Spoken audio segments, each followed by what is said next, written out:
Fala, galera. Bom, pessoal, de tantas pessoas me cobrarem, até dos meus alunos, meus atletas, que às vezes pedem para a gente esclarecer determinadas coisas, a gente aproveitou para tirar o dia hoje para explicar exatamente isso aí. Muita gente perguntou sobre a corrida, perguntaram sobre agachamento, perguntaram sobre os exercícios que utilizam, né, a base de apoio como os pés e sobre as posturas inadequadas em relação ao desenvolvimento dessas atividades.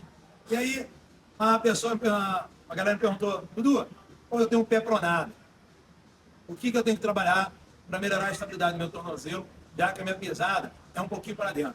E aí eu peguei aqui algumas situações e condições favoráveis para a gente fazer esse trabalho de hoje aí. Aqui está a nossa atleta de hoje, participante, Luciana, que é corredora, bailarina, malhadora, maromba, pai e tal. E ela sempre se queixa de um desconforto na região do joelho que é cometido pela região do pé. E também foi avaliada por médico. Mas se você tem um aluno já teve essa condição prescrita pelo médico, cara, perfeito. O problema é quando o aluno começa a sentir o desconforto e você tem que começar a pensar quais são as adaptações necessárias para você fazer em casa. E depois fazer, claro, um processo de avaliação para realmente diagnosticar o que é realmente o problema. Eu pedi para ela ficar descalça e pedi para a gente primeiro gravar o seguinte. Pega essa imagem aqui, ó. Aqui está a base do tênis dela, um tênis que ela costuma usar. Repara que esse pé tem um pequeno tombamento. Quer dizer o quê? Ela pisa de forma pronada, então ela tem um desgaste no compartimento medial do tênis. Ou seja, o pé dela tende a fazer o quê? Isso, certo? Embora suave, já cria alteração no tornozelo. Qual alteração? Teste bem simples dentro da avaliação. Você vai juntando, aproximando o pezinho, vai aproximando o perninho. Volta um pouquinho só. Volta um pouquinho mais, volta. Bem devagarzinho, vai chegando perto. Vai chegando, parou. Repare o detalhe. A lua, característica feminina, tem um joelho valgo. O joelho valgo quer dizer o quê? Que a posição do quadril, por ser mulher também, é bem característica que existe um aumento do ângulo Q, um aumento que reincide do quadril à lateral e o perfil vai bater no ápice da patela. Quanto maior grau é o ângulo Q, maior a tendência do joelho valgo. E o joelho valgo, a gente estudou lá na nossa aula de posturologia, afasta um pouquinho mais do pé agora, é o alongamento da musculatura interna do joelho, a pata de ganso, e o encurtamento do tracto tibial, que influencia em cima do glúteo.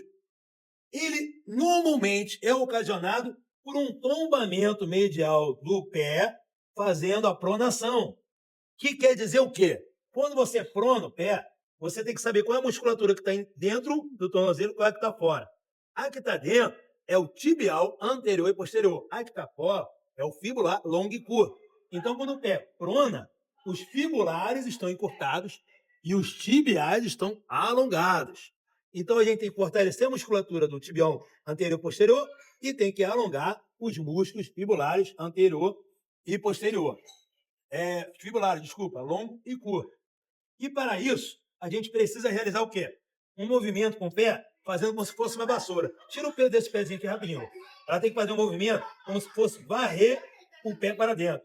Pode até apoiar aqui o joelhinho, põe em mim agora, põe em mim. Ó, vai fazer isso aqui, ó. Varrer para dentro. Pé normal, pé supinando. Pé normal, pé supinando. Pé normal, pé supinando. Então a gente vai ter que colocar uma resistência externa e ela vai ter que fazer esse movimento de varredura para dentro, que é a inversão do pé, que é a supinação. Na supinação, o tibial anterior e posterior trabalham mais e os fibulares alongam, beleza? Eles têm que ceder, porque eles são antagonistas ao movimento. Quando você tem um pé pronado, você faz uma rotação interna na tíbia, que aumenta a ação do joelho valgo. E se você repara, quando ela vai juntando o pezinho, vai juntando, ela toca aqui, ó, os côndilos femorais, vai juntando mais um pouquinho, parou. Ela toca aqui primeiro que aqui, do que os marelos. Esse afastamento aqui, em relação aos côndilos, é uma base fixa do que o joelho dela é genoval. Agora, a pesada pronada influencia, a rotação medial da tíbia influencia, a relação do ângulo Q influencia. Então, não é uma situação isolada. Ela influencia o joelho e influencia o quadril. E aí, eu vou passar hoje um exercício localizado para o tornozelo. Na videoaula que a gente fez lá, a gente passou por exercícios de cadeia muscular, que pega joelho, quadril e parte superior. Hoje eu vou botar bem localizado para você que tem pé pronado e precisa fazer um trabalho de fortalecimento para melhorar a estabilidade do pé. Lembrando que a cadeia toda só por algum tipo de comprometimento. Beleza?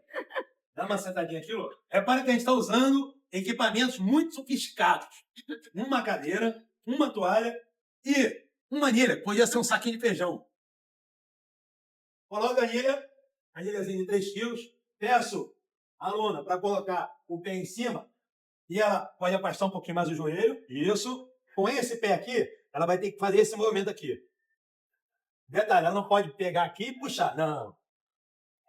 Ela não pode fazer isso. Com o pé assim, ela tem que fazer esse movimento de supinação com o pé. Chega mais aqui na pontinha. Isso. Tá? Isso. Não, aí vai, ó. Puxou. Aí sim, você pode pisar aqui e fazer de novo. Vai.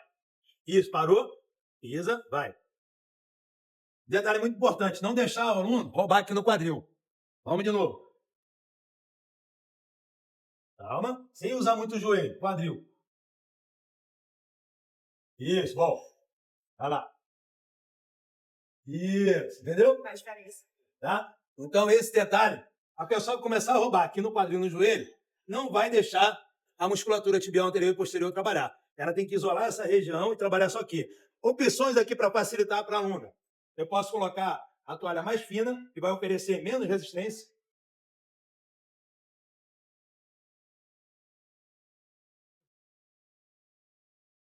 Essa toalha é lá de casa. Quando minha esposa ver esse vídeo, vai adorar. Vai. Ó. Não deixe pra lá. Isso, vai. Isso. Vai. Beleza.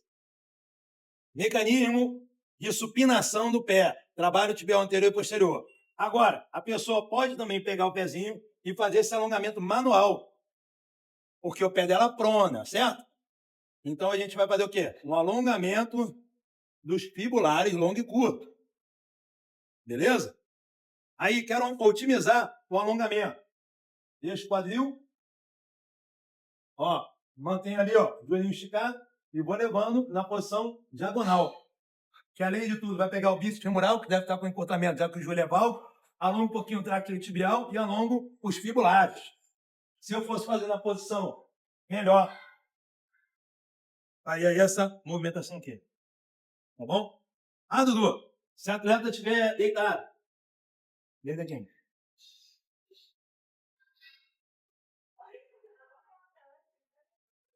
Ó, pega o pezinho, estica a perninha, abre o braço em sinal de cruz. Ó, faço uma alavancazinha aqui, dou flexão e supino. Melhorou? Dói pouco. É legal? Opções de variação que você pode utilizar para esse tipo de exercício. Você pode pegar sozinho. Eu vou laçar aqui no meu tornozelo, só para ela fazer um movimento. Vou passar aqui no meu tornozelo. Ela vai passar aqui no tornozelo. Certo? E ela vai fazer essa força aqui. Repara que minha força agora está para cá, mas eu vou fazer isso aqui, ó. Tá bom? Eu vou promover a ação dessa musculatura. Desse jeito. Ou seja, a resistência está externa, a região interna ela vai ter que contrair para expor meu tornozelo lateralmente. Isso. Deixa a lateral do pé. Bom, bom. Tenta só tombar o pé. Como se fosse fazer uma torção do pé. Isso, e bom. Joelho, tenta levar só o pé, vai. Isso, e bom.